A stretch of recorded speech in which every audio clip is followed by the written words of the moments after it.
There's been a glaring, obvious difference that has been staring us in the face between Kevin Stefanski and Todd Monken. It's two of them. One, it's the way that he's willing to adapt and get the most out of his quarterbacks. And two, I think the general vibe, right? When you hear people talking about development and different things and different ways they're going to attack things, right? Quarterback. But he spoke to the fact that, Kevin Stefanski's system is a bit rigid, right? And there's a few other people that talked about it. And I think there was even somebody in the media I talked about it. I don't want to put nobody's names on it, but that's a very common thing, a very common understanding of Kevin Stefanski's system is that it's a system that is quite rigid. It's a system that doesn't really bend around players, but wants you to bend to its standards and kind of fit its mold in the Kevin Stefanski mindset. Yo, what's good, everybody? Hope y'all are doing solid, because listen to this. Todd Monken just said what the entire NFL has been whispering behind closed doors for months. Shedeur Sanders looked prepared from the second he stepped into the building,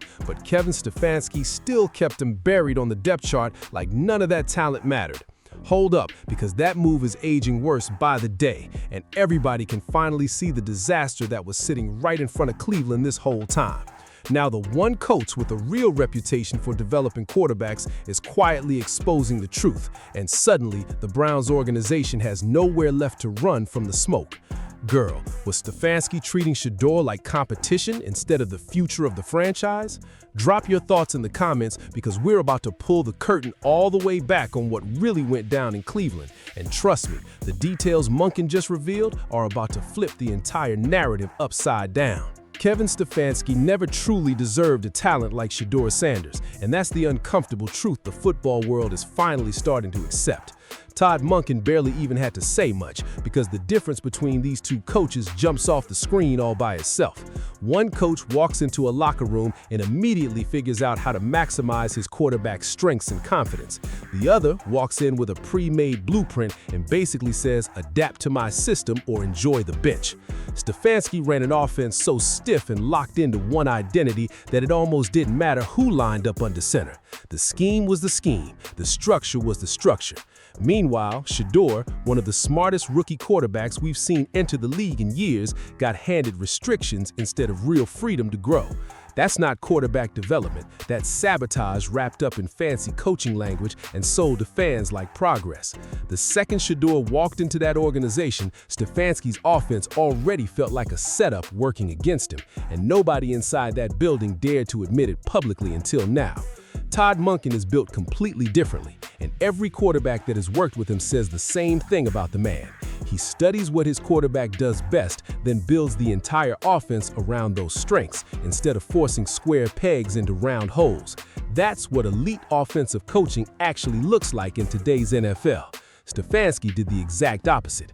He looked at Shedeur, a quarterback with elite pocket presence, crazy accuracy, and a football mind beyond his years, and instead of unleashing all of it, he shoved him into limitations. The system mattered more, Shedeur mattered less. And listen, that kind of backwards thinking becomes flat-out criminal when you're dealing with a potential generational quarterback sitting right there on your roster. The wildest part about all this is that people around the league already knew Stefanski's system had major limitations before any of this even happened. This was never some hidden secret nobody could see coming. Media people talked about it openly. Football insiders talked about it privately all the time. But the Browns front office kept giving Stefanski complete control anyway, and Shedeur ended up paying the price for that loyalty week after week after week.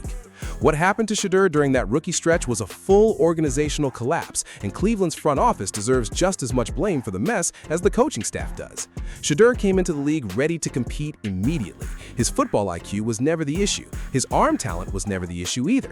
The real question was whether the people around him were smart enough to let him thrive. And under Stefanski, the answer turned into an embarrassing no. Rigid systems do not elevate young quarterbacks. They crush confidence, kill rhythm, and destroy momentum before players ever get comfortable. Shedeur never got a legitimate chance to fully show what he could become in that offense, because the offense was never designed with him in mind to begin with. By the time Stefanski was gone, a huge chunk of Shedeur's rookie development had already been wasted in a scheme built for a completely different type of quarterback. Todd Monken stepping into this situation now feels like the correction Cleveland desperately needed from the start, but the developmental time Stefanski burned through with Shedeur is something nobody can ever give back. Yeah, I don't know exactly how that all gets done. I think you have to kind of come in tabula rasa, like just a clean slate, and let them just compete for wherever they're at, whatever age they are, whatever injuries they've overcome, whatever off-the-field issues there have been. I just think you got to try to make it as fair as possible and evaluate from what you see. I think Todd Monken remembers when Deshaun Watson went to Baltimore on one leg and beat him, a couple of years ago. I think Todd was probably the offense coordinator there in Baltimore. He probably witnessed it. I was there that day. I saw it. I didn't think it was really possible, but he made some incredible plays, some incredible athletic plays that day. And I remember his ankle was. Todd Monken is not stepping into Cleveland with a fixed depth chart already locked in before camp even starts. That alone tells you he's already operating on a completely different level than Kevin Stefanski ever did in that organization. The philosophy Monken is bringing feels simple on the surface, but listen to this. It could completely change the future of that locker room. Clear the board, bring every quarterback into the competition, and let the results speak for themselves. No hidden agendas, no front office politics, and no outdated system deciding who belongs before anybody even touches the field. Every quarterback on that roster is going to be judged by what they actually put on tape once the helmet goes on. That's how real competition is supposed to work, and honestly, it's exactly the kind of opportunity Shedeur Sanders has been waiting for since the second he entered Cleveland. Shedeur is not asking for shortcuts. He is not looking for special favors or manufactured hype around his name. All he ever needed was a fair shot, and for the first time since arriving in Cleveland, it finally looks like he's about to get one. What makes Monken's mentality even more dangerous is the fact that this man has seen every kind of quarterback situation imaginable across this league. He has watched players succeed in conditions that should have destroyed any chance of good football being played. The Deshaun Watson situation is a perfect example of why Monken evaluates quarterbacks differently than most coaches do. Watson showed up in Baltimore looking physically broken down and barely able to move around comfortably. Whether it was the ankle, the knee, or both, the situation looked ugly enough that most people expected a complete disaster before kickoff even happened. But somehow, Watson still went out there and made plays that had people inside that stadium looking around in disbelief. And hold up, Todd Monken was standing right there on the opposite sideline, watching every second of it unfold in real time.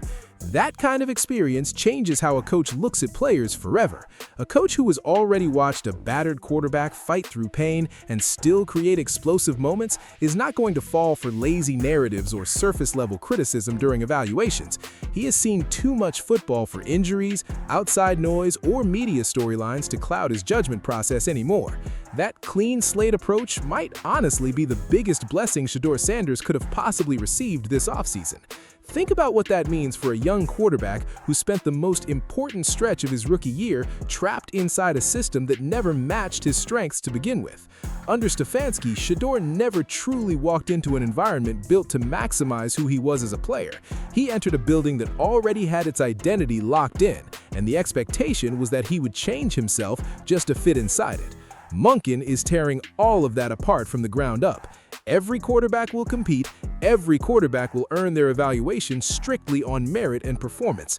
And listen, when you finally put Shedeur in a situation where his football IQ, his instincts, and his accuracy are allowed to fully breathe without restrictions, this competition might not even be close by the end of camp. Shedeur has always looked his best when the system is built to elevate his strengths instead of limiting them. Todd Monken already understood that reality before most people in Cleveland even caught on to it. And girl, the rest of the NFL might be in for a serious wake-up call once Shedeur Sanders finally gets the platform he was supposed to have all along. This is the biggest difference between Todd Monken and Kevin Stefanski, the coaching style and the adaptability. You talk about Todd Monken, and he's been very clear since he got here, Baldy, about his offense and that it's not really like a set system, that his goal is just to find what his players do well, what his team does well, what his offense does well, and maximize those things. It's honestly kind of refreshing to hear to a degree. Why aren't there more coaches that take that approach to offense, or if they're a defensive coach, their defense, and they kind of end up in a lane of we do this specific thing? Well, I think that some coaches just know a particular system, but I remember when, I've seen it so many times where they're just married to a system and that's all they can coach. And that's how they got the job. Kevin Stefanski only believed in one way of running an offense. And listen to this, he was never going to adjust, no matter who stood in front of him.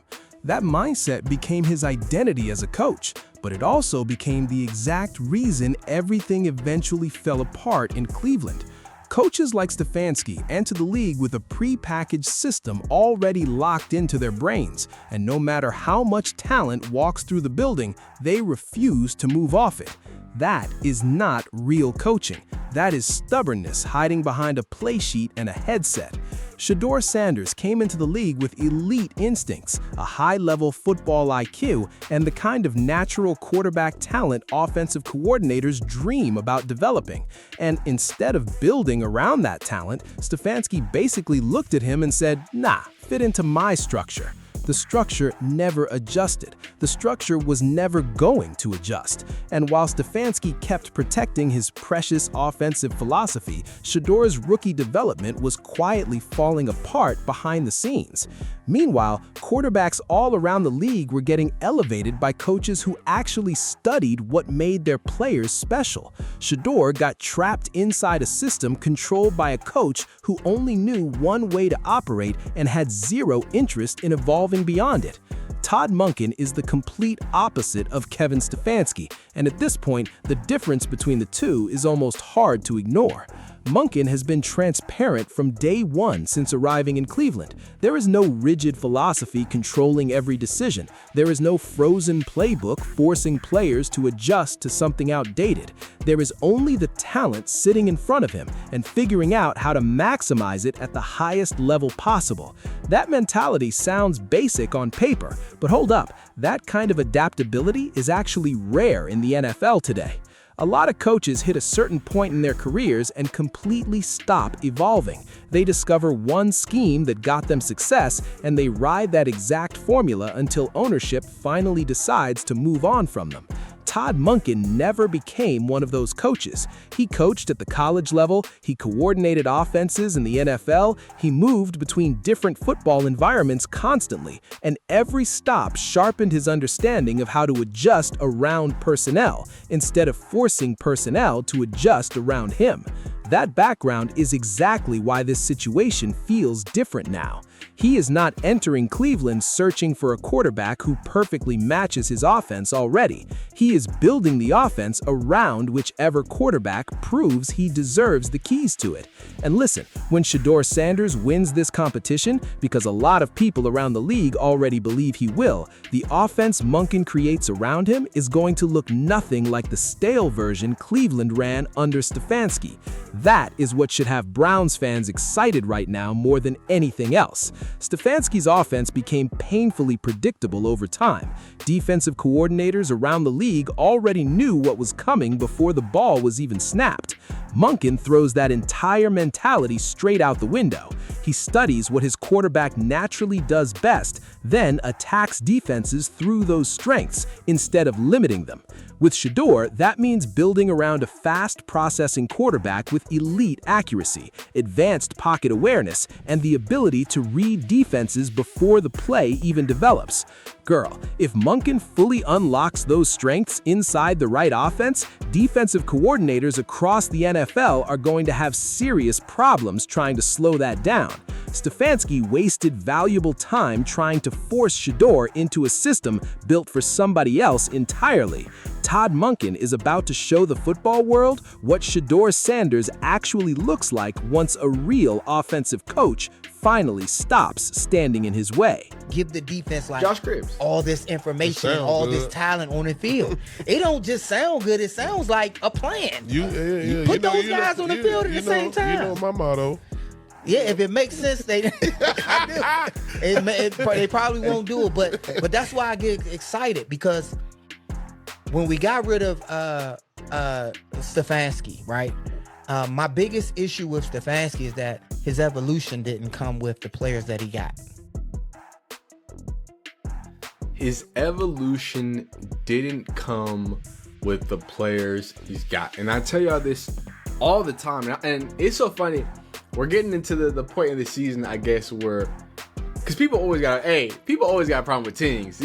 People have always had problems with teams, man. They always say 1,000 different reasons that they got problems with teams, and that's okay, because I love all y'all. Kevin Stefanski's biggest issue in Cleveland was never a lack of talent around him. The Browns gave that man weapons all over the field. They gave him pieces to build with. They gave him enough talent to create something dangerous offensively. And somehow, even with all of that sitting in front of him, he still failed to evolve alongside the roster. That's the part Browns fans should still be frustrated about to this day. A real coach is supposed to evaluate his roster every offseason and ask himself one important question: how do I get even more out of these players? How does the offense evolve from here? How does the scheme shift to make these specific players more explosive than they were the year before? Stefanski never seemed interested in asking those questions. He kept running the same operation over and over again while somehow expecting different results every season.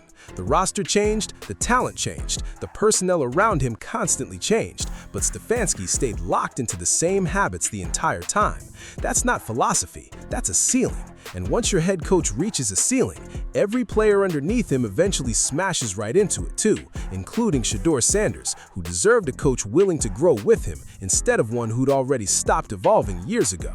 The idea of putting real talent on the field together and actually letting it breathe should not sound revolutionary in the NFL. But hold up, under Stefanski, it felt like pulling teeth anytime fans wanted to see creativity or unpredictability from the offense. The defense gave him talent, the front office gave him talent, and week after week, that talent felt contained instead of unleashed. There is a huge difference between managing players and maximizing them. Stefanski managed, Todd Monken maximizes. That difference in mindset is exactly why this fan base should feel energized heading into this new era, because the weapons that spent years sitting inside that Cleveland building, underused, restricted, and suffocating inside a stale offensive system, are still there waiting to explode. The roster did not magically disappear after Stefanski got fired. The talent never left the building. The only thing that changed was the man making the decisions. And girl, that one change alone completely flips the outlook of this offense, from frustrating to flat-out dangerous. Stefanski's growth as a coach never truly happened, and at this point, there's really no defending that anymore. You cannot watch a coach operate for multiple seasons, give him different players with completely different skill sets, and still see the same offensive approach every single year, without realizing what the real problem was. The reality is simple: he stopped evolving. Coaches who stop evolving eventually become obstacles instead of leaders. They become the reason talented players fail to reach another level. They become the reason fans sit through season after season asking why nothing ever changes, no matter who's on the roster.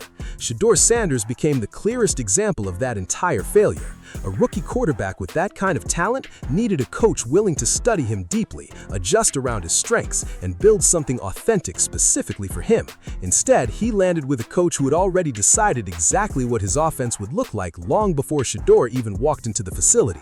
Stefanski did not lose his job because of bad luck or unfortunate timing. He lost it because he refused to become the type of coach his players actually needed. And in this league, that kind of stubbornness always catches up eventually. Now listen to this. Todd Monken is not just another coaching replacement coming into the building. He represents the reset that Shedeur Sanders has been desperately waiting for since the moment he entered Cleveland. The rigid offense is gone, the limitations are gone, and the era of finally unleashing Shedeur Sanders the right way might officially be starting right now. Thanks for watching, and if you rocked with this breakdown, make sure you subscribe to the channel because we've got a lot more coming.